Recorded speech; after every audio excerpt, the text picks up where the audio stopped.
The park had a way of sounding older after rain. Every cedar trunk seemed to deepen its breath. Every fern held a drop like an eye, and the gravel of the service road sang under the tires in a softer register, as if trying not to disturb whatever the forest had decided to remember. Evan Hollis listened to that change, the way a farmer listens to sky color. It told him what kind of day the forest wanted. It wanted a quiet one. He rolled past the Cedar Grove trailhead and into the service lot, cut the engine, and sat with the click-tick of a cooling manifold. Rain tapped the roof in patient fingers. Wind barely moved. Beyond the gate, beyond the kiosk covered in laminated maps and warnings, the old trail dipped into a fold of land people in town called the Pocket. On dry days, it smelled like resin and warm needles. On wet days, it smelled like a cellar full of trees. For 3 months, the Pocket had been under a soft closure.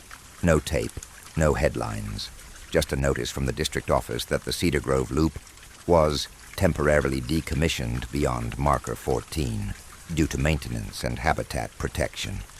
Evan had written those words himself. He believed them, but he also knew the second reason, the one that didn't fit neatly on a kiosk sign. People who went past Marker 14 came back. Different. Not injured. Not lost for days. Different the way a sleepless night leaves you a half step to the left of yourself. Some were angry without a target. Some were empty of anger when they should have had it. A few were simply quiet, like they'd remembered something that didn't belong to them. The most recent hiker, a substitute teacher from town named Keisha, had returned to the lot an hour after sundown with 2 facts. She had followed the loop the way the map said, and the loop had been longer than it should be. Longer how? Evan had asked. She'd looked at him like he was trying to trick her. Longer, she'd said. There were more steps in it. He had walked her to her car and told her to drink water and eat something salty and sleep. He had written down the details. He had watched her tail lights go, then stood in the rainless dark and listened to the Pocket breathe. This morning he was back to count the steps for himself. He signed the log at the kiosk, lifted the gate, and started down the first 100 yards of gravel. Rain made a curtain between him and the grove, but he could see enough. The cedar trunks in their close order, their bark like braided rope, the softer, deciduous fringe, the glossy leaves of rhododendron drafted along the trail like a green procession. Drainage water sang in the ditch. Cedar Grove had been logged in the 1930s by the CCC and left to thicken into what it wanted to be, a tangle saved from itself by the patient geometry of old stone. Along the loop, boundary markers rose from the understory, waist-high cairns of fieldstone mortared with moss, each one anchored by a smooth disk of granite etched with a chisel. G1, G2, G3, and on. Teachers like to bring students here to learn about survey history. Couples like to pose with the old stones and the archway of cedar beyond Marker 9 that looked like a doorframe to a darker house. Evan liked it because the place didn't pretend to be safe. It wasn't dangerous. No cliffs, no serious water, no bears looking to be bears. But it told the truth that forests tell when you're willing to listen. We are older than your plans. He counted his steps from the gate to Marker 1 out of habit. He always counted something. Today he counted steps. 27 to the first bend, 52 to the culvert, 130 to Marker 1. A cedar post with a bronze number plate and a little roof like a birdhouse. He looked up at the map tacked beneath the plate. A loop with a spur to an overlook, then a slow return along the creek. The numbers made a clock face on paper. He had traced them thousands of times for visitors. Today, he put his finger on Marker 14 and felt a small, cool dread the way you feel the first drop before a storm. Past marker 14, the loop narrowed. People got turned around. Yet there was only one path. He could have waited for a partner, but he had the radio, the first aid kit, the service revolver he never expected to unholster, and the daylight. He also had the feeling, steady and unshowy as a hand on a shoulder, that he was not the first ranger to walk into Cedar Grove alone to confirm that the map and the land were still speaking the same language. He clicked the radio once to test it, 2 small bursts, then shouldered into the green. The forest accepted him without greeting. Cedar needles quieted his footsteps. The rain's voice softened. His breath fell into the rhythm of counting and the small comforts of repetition. Glance left, check drainage. Glance right, note trail slough. Eyes back to the corridor ahead. He called out good morning to a dogwood, only because the white bracts looked like someone had left handkerchiefs among the leaves. Past marker 7, he heard the creek take a longer breath. Past marker 8, the loop bent inward like a seam bringing its edges together. At marker 9, the archway of Cedar, he stopped, as he always did. Someone had left 3 river stones on top of the bronze plate. They were wet and clean and did not belong to the arch's footings. People liked to stack stones at Cedar Grove, imagining a signal to others or to themselves. Evan liked to leave them alone, unless they strangled the creek. He lifted his eyes and felt the whisper of a memory he didn't own. A bright day. 2 men in wool coats and hats. A tripod with a brass instrument. A line cut through the understory straight as doctrine. Work voices threaded with birds. "Good morning," he said to the arch, because sometimes the ridiculous thing is a small door to the sonner thing. The loop went on. He counted his steps. 11 to a slick patch, 23 to the next cedar, 50 to marker 10. He paused, touched the post, then moved again without looking back. It felt like the wrong thing to do, and he didn't know why. On the flats past marker 11, he found the first notches, 2 shallow V-cuts on the north side of a cedar trunk, about as high as his chest. Old loggers had used such notches to start a face cut, but the angles were too small and the cuts too tidy and absent of wedge. More like a man with time had tried to imitate work and made a sign instead. He took a picture. The bark around the cuts was wet and dark. Sap had not wept. His radio popped quietly, then went calm again. He looked up at the forest and felt his scalp do the small tightening it did when a storm was nearby. "Just wet wood," he said, and he believed it enough to hear himself. He reached marker 12 and crouched to look at the footing at its base. Someone had brushed pine needles away in a neat half-moon. In the exposed soil were 3 toe prints, each like a small sickle, deer sure, except they seemed too close together for a hindfoot and forefoot. He measured with his fingers, a habit without conclusion, and stood, wiping rain off his eyelashes with the back of his wrist. Past marker 13, the ground did a thing the map did not. It rose and fell in a way that felt like a breath, held and released. The loop had a known topography. You could feel it under your boots, as surely as you could feel the slope of your kitchen floor after you'd lived there for years. This felt thicker. He looked back. The arch at marker 9 was gone, swallowed by the normal anonymity of trees. The rain had not intensified, but its sound had drawn closer, as if the drops were beginning their fall from a lower ceiling. Evan kept his pace and counted his steps into the fold of land some families in town would not name after dusk. He passed a cedar with 3 small notches clustered like an off-key chord. He passed a cairn that should have been on his left and was on his right. He stopped and looked again. The cairn had the etched granite disc, like all the others. G14. He checked the notebook in his chest pocket. One page laminated with tape. A list of cairn positions by step count. G14 should have been after marker 16, not before 14. Not right, he said. The forest let the words land like pine cones. He could have turned back. The rule was to turn back when the small differences stack.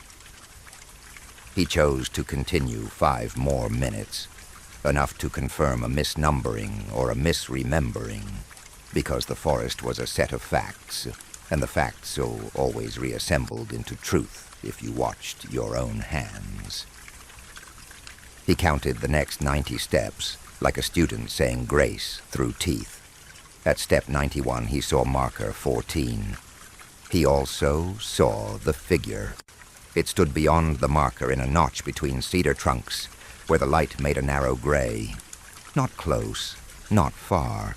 The distance a person reflexively agrees to keep when 2 strangers stop on a narrow street to let the other pass. It wore weather. That was the first impression. Not a coat or hat or color to catch light. Only the quality of something that the rain had learned to run around rather than through. He felt a human recognition. A small private tug of, I know the shape of you. And then a professional one. A ranger's calculation. Height roughly his own. Posture easy. No visible pack or weapon. A head turned slightly, as if listening to the same rain he was. Morning, Evan said, because he belonged to a simple kind of order where greetings mattered. The figure did not answer. It did not move precisely either. Instead, it seemed to accept the rain more fully, to be less a gap in it. Evan did the thing that makes little sense and often keeps things from sliding. He raised his palm and pointed to the marker. Trails closed past 14, he said. Maintenance and habitat. You can come back with me to the lot. We can talk at the kiosk if you want. The figure stood. The rain deepened on the cedar limbs. The forest listened without opinion. Evan waited with his hands still up, aware of how ridiculous and human the gesture was, the way a person's hand looks at a crosswalk when no cars are coming. Then the figure did move. Not towards him, not away, but along the notch, the way you move along a fence a neighbor has asked you not to cross, until you decide which yard you prefer. It drifted 30 feet and stopped. The distance between them remained the same, as if the notch itself had lengthened or turned. Either the figure was keeping the distance, or the forest was doing it for them. Evan lowered his hand. He held the silence for the simple reason that breaking it felt like taking something you couldn't return. After a long count, he marked the place with his eyes, 2 cedars and a rhododendron, and took a step toward marker 14. The figure took a step, too, to keep the distance. All right, Evan said. Let's try this careful. He walked to marker 14 and touched the wet bronze plate. The figure did not approach. He looked down at the base of the post. The soil had that clean look it gets when the rain has just pressed all the grains toward each other. No fresh prints. He turned to his left to find G15 and saw instead a cairn with no number disc at all. Just stones mortared by lichen, the top 3 stones wetted darker than the rest. They were not aligned. They leaned to one side like a shoulder against sleep. He looked back into the notch. The figure stood where it had moved. It had no face in the ordinary way. It had a place where a face would be, a sense of features arranged in an approximation of attention. It was as if distance itself had given it a face, and would take it away if he pressed too hard with his eyes. He did not draw his radio. He did not draw his revolver. He did not raise his voice. He did the thing that had worked with angry hunters and numb hikers and kids who had lied about a shortcut. He made himself ordinary. "I'm Evan," he said. "Ranger. I'm going to keep walking on the closed section, just a little, so I can note what's going on. You can keep your distance if you want, or you can come with me and we'll walk back to the lot. I'll keep my hands where you can see them." He began to walk. The figure held, then it moved again, parallel, not closer, not farther, along that same narrow geometry of notches and trunk shadows, as if the forest had been notched for it. Past marker 14, the Cedar Grove loop goes tight through a corridor of cedar, and then opens into a wider saddle, lit by the pale trapezoid of the sky. That is the known topography, the way it has always been for the 10 years Evan has worked the district. Today the corridor did not open. It turned instead, gently as a thought you don't mind having twice, and then turned again. He kept his step count, his breath, his listening. At 78 paces, he saw another cairn with a number disc, G11. He checked his laminated note. G11 belonged back before marker 10. He looked right to the notch. The figure stood at the same distance, untroubled. He changed tactics. He pressed his palm to the cold granite disc and said, "All right, again, this time to the stone." He picked one of the top wet rocks, the shoulder-leaning one, and turned it 90 degrees. He replaced it. Not vandalism. The cairn's mortar made the structure fixed. Only the single top rock was loose, as if the cairn had been finished in a hurry. He took 3 steps along the trail, then 4 more, then looked back. The top rock had turned back to its original slant. "Okay," he said, and felt the simple, appropriate thrill of a child who has found a hidden hinge. He did not turn it again. He was not here to win an argument with a stone, or with the part of the forest that preferred the stone to lean as it had leaned. He was here to see if the forest had lengthened its loop. He took the next bend with caution, and with the ordinary duty of a person who agrees with the laws of causation and still leaves room for the old places they don't cover. At the next marker, if it could be called a marker, someone had carved a triangle into the bark of a cedar. Not the tidy trail triangle used on maps, but a child's triangle with a line through it. He photographed it. He walked. He kept the radio quiet because he did not have a useful sentence to add to the afternoon. The figure kept pace. When his footfalls slowed, the figure's pauses lengthened. When his breath deepened at a slight grade, the notch's gray seemed to steepen on the figure's side. Once, Evan lifted his hand in a small wave and felt foolish, and the figure did not care that he felt foolish. It simply did what it had been doing since he had first seen it. It kept the polite distance and watched. He reached a place where the loop should have crossed the creek on a plank bridge. It did not. The creek ran beside him instead, its bank wrong, its flow too lazy for the gradient the real Cedar Grove offered at this point. What kept this from being truly troubling was that it was not threatening. The forest did not escalate. It did not attempt to confuse and then harm. It held him the way a parent holds a child by the elbow in a crowd, firmly, not unkindly, without discussion. He stopped. He turned slowly toward where the notch should be. The figure was there. He did something he has not done often in uniform. He closed his eyes. "Is this far enough?" he asked. The rain answered first, which was reasonable for rain. Then the creek made a small approving sound as it found a rounder stone to run around. Then he opened his eyes and saw that the figure had advanced 1 step, not closing the distance, never that, but altering the geometry so that the notch aligned with a slightly different corridor.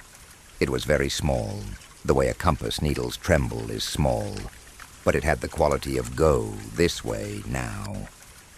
He went. At some point, he began to mark the forest not by numbered posts and cairns, but by small, memorable things.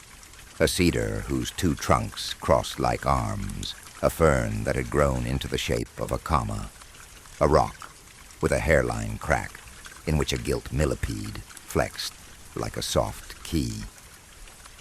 He marked, too, the sounds, the rain lightening into smaller beads, the creek sounding more like its old self, a distant woodpecker doing steady work, like a clock trying to talk you back into believing in hours. The figure appeared now, not only in notches, but also through branches and once beyond the transparent lace of a spider web that had caught rain into a brief jeweled tire swing. Its distance was always the same. If he stopped too long, it adjusted in a way that suggested patience with him without any need to be understood. He spoke to it rarely. When he did, he kept the sentences a person might say to another person at a bus stop if the weather asked them to be human to one another for a moment. Do you live back here? You've seen the markers longer than I have. You're keeping people from going where they shouldn't. Only that last one felt like it landed anywhere at all, like a small coin finding the bottom of a jar, around a bend that wanted to be a familiar bend and wasn't. He saw something that made him exhale very slowly so the shape would not change. A clearing not on any map, ringed with the low flecks of rhododendron and set with a dozen of the old cairns. They were arranged not in a line, but in a rough ellipse, like a clock face that preferred soft numbers to angles. Each cairn bore a disc, G-2, G-7, G-12, G-14, out of order, in a way no surveyor would allow. In the center of the ellipse, a cedar stump stood like a low table. On it sat three objects, a river stone, a brass button turned green, and a ticket stub for a county fair faded to the color of old tea. He could tell how long each thing had been there because the rain told him.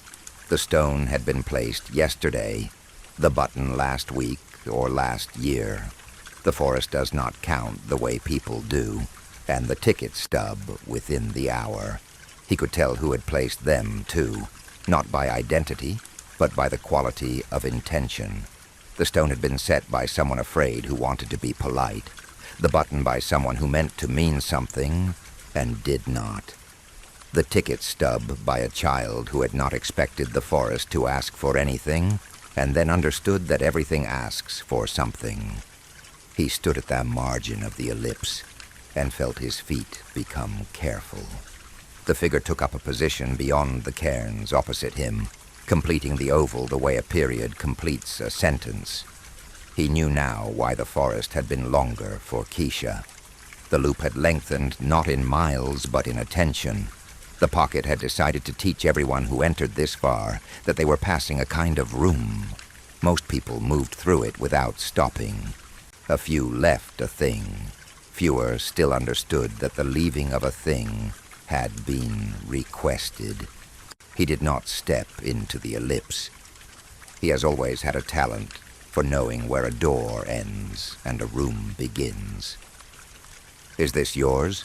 he asked the figure. The figure did not answer because it did not answer, but the rain did a small reverse tick, like a metronome finding a calmer tempo. The woodpecker put down its work. Somewhere a wind moved the top of a tree, and the lower limbs listened without moving. He reached into his pocket and found nothing he was willing to leave that belonged to him in a way he could afford to let go of. He had the notebook with the laminated page. He had a pencil stub. He had a lozenge with honey and lemon. He had the small smooth coin his sister had pressed into his palm at the airport years ago, with the instruction, "When you need a second pocket, to hold a second thought." He put the coin back and set down the lozenge instead. It looked ridiculous on the stump among offerings like artifacts from years. It looked exactly right, because it was meant to soothe the throat, and the forest was mostly throat today, full of rain and breath, and the need to keep saying what it had been saying since the first surveyor cut a line, and the first cedar resented it and forgave it. When he straightened, the figure was gone from where it had stood and present again at another notch. Same distance, same attention. He felt a small and unshowy approval, and did not ask himself how he knew to call it that. It took less time to walk back than it had to walk in because the forest had decided to be itself again, in the way a person decides to be themselves, once they have been convinced everyone in the room is going to be allowed to be themselves, too. He found the bridge where it belonged. He found G15 where it belonged. The triangle on tree bark did not erase itself, but looked older than it had an hour before, as if someone had come along to rub lichen into it. At marker 14, he stopped. He kept his hands at his sides. He stood not in the middle of the trail, but at its edge, because the edge felt like the right proportion between himself and everything else. He looked toward the notch. The figure was there. "Thank you," he said, because saying it felt like returning a borrowed jacket in a storm that had ended, but had left you the relief of it in your bones. The figure turned, or rather the rain allowed him the impression that turning had happened, and then it moved into a geometry the trail did not have. In 3 breaths, it no longer existed at the distance, but existed in the feeling of the forest having returned to the length it had always been, when it was not teaching someone how to count. He walked out past marker 13 and 12 and 11, past the arch at 9, past the culvert and the bend and the kiosk. In the service lot, he met a couple in bright ponchos looking at the closure notice on the map with skepticism. "Loop closed past 14, the man asked. "We drove an hour." Evan nodded. "You can still enjoy the first half," he said. "It's the best part in the rain anyway. The creek's talking." The woman looked past him into the trees with the same expression many people wore when they wanted the forest to be fair. "Is it dangerous?" she asked. "Just not ready for us today," he said. "Give it 1 more week." They agreed, the way people agree to a rule that does not admit them to the good room yet. He watched them start down the gravel, the man already matching his stride to the forest without knowing it, the woman counting the steps to the first bend because someone had counted them once and the slope had remembered. He climbed into the truck and wrote the report that would go upstairs, and then a quieter one in his private notebook. The official report said, "Observed altered visitor behavior past marker 14, coincident with anomalous orientation of boundary cairns. Recommend extending soft closure with improved kiosk signage and temporary trail reroute. No hazards observed." His private notebook said, "Someone is watching the room. The room knows it. We shall keep the door latched and knock before we go in." For 4 days, the rain kept its appointment. Visitors avoided the pocket without being told. Keisha emailed him a thank you for walking her to her car, which he had nearly forgotten he had done. The couple in ponchos posted a photo of the arch and tagged the park, and the comments were merciful. The world made more of its particular noise, and none of it seemed to disturb Cedar Grove's sense of age. On the 5th day, sun returned. A warm square on the ranger station desk, the smell of wet wood turning back into dry wood, the catalog of tasks that only a dry morning makes seem urgent in a pleasant way.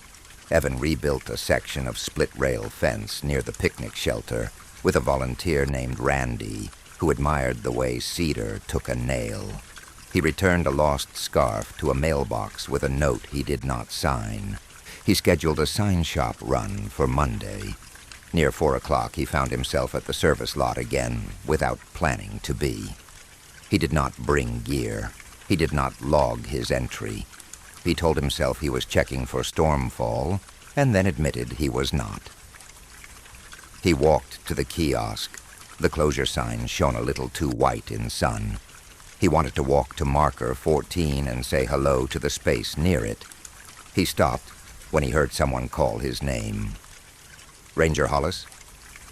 A man in his 60s stood beside a silver SUV. He had a map folded into the shape of a tired bird, and a face like he'd taught high school and not regretted it. His hair had that way of conceding to weather that changes a man's politics. He held the map up like a hall pass.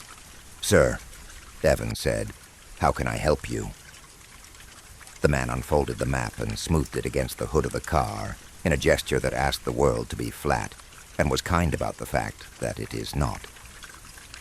His finger tapped Cedar Grove. "I think I lost something here," he said, "a long time ago." Evan had the sudden, unreasonable clarity of déjà vu properly earned. Not the cheap kind that comes from tiredness, but the kind you get after the forest has made a room for you, and then trusts you to recognize the furniture when you see it again, in another light. "What is it?" he asked. The man chewed on the idea before he let it be speech. "A button," he said, "from a field jacket, brass. My brother wore it. We used to come here. He died in '98. I know it sounds foolish, but I was thinking." He stopped because the sentence understood itself and did not need to proceed into the part where he would ask for permission from a person who could not give it. Evan looked at the trees. He thought of the ellipse of cairns and the stump table, and the brass button turned green by rain and air. He felt foolish for a heartbeat, and then he remembered that the forest had not wanted him to be clever the other day. It had wanted him to be careful. "Trail's closed past 14, he said, "but you can walk as far as the arch at 9 and think about what you want to say to the pocket. That might be enough." The man nodded in the way people nod when they are not exactly disappointed. "Thank you," he said. "My name's Howard." "Evan," Evan said. They shook hands like people who remember that this used to be normal. Howard walked to the kiosk and wrote his name in the log. Evan watched him go down the gravel and then followed at a distance not polite enough to be distance. At marker 6, he stopped so that Howard would have the solitude he had come to try on. The forest had no opinion. It accepted Howard the way it accepted rain and boys who grew into men lightly wrong, and men who grew into versions of themselves that surprised them. The loop did not lengthen.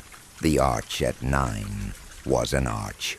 Howard stopped there and ran his hand along the cedar bark and said a sentence into the afternoon that Evan did not hear because it was not for him. When Howard turned to go, he paused and took something from his pocket and set it on the top of the marker post. He left it there long enough for the forest to notice, and longer still to make sure the noticing had become knowledge. Then he picked the thing up again and slipped it into his pocket. He walked back without haste. At the lot, he thanked Evan a second time for nothing in particular and drove away. Evan looked at the top of marker 9, where a small circle of dry wood marked the place where something had sat for a moment and had not been taken. He stood there until the light went from yellow to the kind of blue that teaches you how short the space is between day and evening. The district extended the soft closure for another month and then another.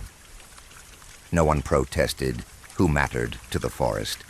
The pocket accepted early autumn with its dry leaves and its sudden small storms, and its tourists in new boots that bit their heels. Evan walked the first half of the loop often, and the second half never without being asked. He had not been asked. On a Tuesday morning in October, he found a child's drawing pinned under a pine cone on the kiosk shelf. Crayon on notebook paper, 2 tall trees, a little square that was meant to be a gate, a stick figure with very long legs standing where a path narrowed. The sky above had been colored in so hard, the crayon had nearly broken through. At the bottom was a backward J that wanted to be the start of a name, but could not commit. He put the drawing in a plastic sleeve and taped it to the inside of the kiosk door, where the weather would have to ask permission to touch it. He wrote, "Found Art." Cedar Grove on a small card, and put it beside the drawing, in case someone wanted to call it a lost thing and claim it. No one did. He wanted to tell somebody about it. He did not. That afternoon he walked to marker 14 with a thermos. He set it on the post and unscrewed the lid and poured a little onto the ground, because pouring a little onto the ground has been a good idea in old places for longer than maps have had numbers. Then he drank and capped the thermos and stood at the edge of the trail and waited for the geometry of distance to resolve. When it did, he smiled a little, because there is a particular happiness in recognizing the shape of a thing that frightened you once and learning that it has not changed its shape just to please you. The figure stood in the notch. The rain, such as it was, had become a suspended mist that felt like thinking out loud. The distance between them gave each an outline. "Got your coffee?" he said, which was a different way of saying thank you and please keep doing what you're doing, and we're going to keep the sign up a while longer. He set the thermos on the ground near the post, the way you set a bowl for a skittish animal, and then stepped back. He did not expect the figure to approach. He did not need it to. What he needed was to register the exchange. The figure did nothing a camera would record. The forest did a very small thing instead. It let him feel the room again without walking into it. The sensation was not of lengthening, but of a soft pressure, where a door would be, if a door had ever been built here by hands and hinges. It was the feeling of a knock from the other side, when you weren't sure there had been a door or another side in the first place. He nodded and felt foolish, and felt fine, feeling foolish. He picked up the thermos, took another drink, and left the rest on the post to cool. He walked back the way he had come and thought about how the loop is a good lie men tell themselves, that you can come back where you started and be the same person with the same map and the same number of steps. He did not resent the lie. It gets people through the first miles. At marker 9, he passed a couple in matching jackets who were counting out loud, 31, 32, 33, and laughing because they had lost count twice. He raised a hand, and they waved like they were on the other side of glass where they were safe. And he was safe, and everyone's breath knew how to fog, and then clear. At the lot he logged his presence because rules are what allow the forest to sit down at the same table with you without anyone needing to raise their voice. Winter came the way it always does, by appointment and rumor, all at once and not at all, depending on which day you choose to tell the story about. The pocket wore frost, like a good suit, and shook it off by 9. The creek sharpened. The arch at marker 9 developed a low note you could hear if you stood with your head turned just so. Visitors came because the cold makes old trees look like they have put on their best thoughts. On a Tuesday after the first real snow, Evan found a man in his 40s at the kiosk with a woman and a boy. The boy had a cap with a team logo and the universal stance of children in cold parks.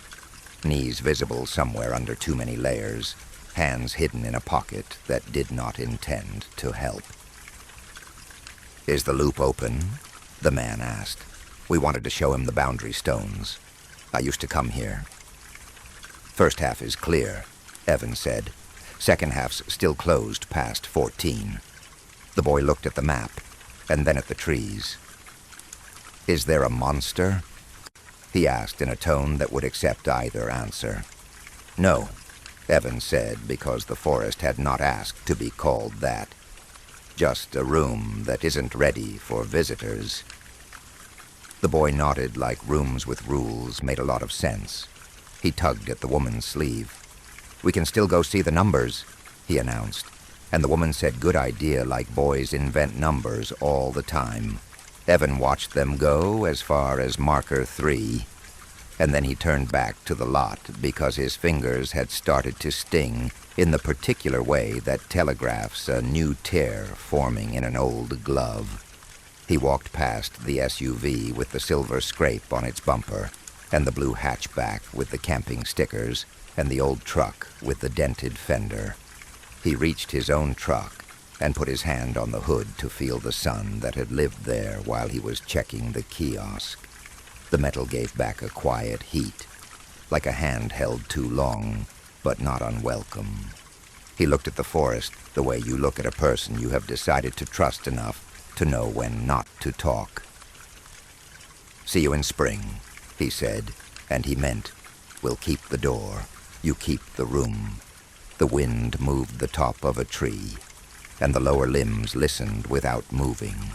Somewhere a woodpecker quit for the day, and somewhere else a fox reinterpreted the boundary stones for its own map, and a child's lozenge wrapper dissolved into paper softness under leaves, and a brass button finished the long work of giving its green to the stump. The forest counted none of this and remembered all of it. When the thaw came, the service road sang under tires in a softer register, trying not to disturb whatever the forest had decided to remember.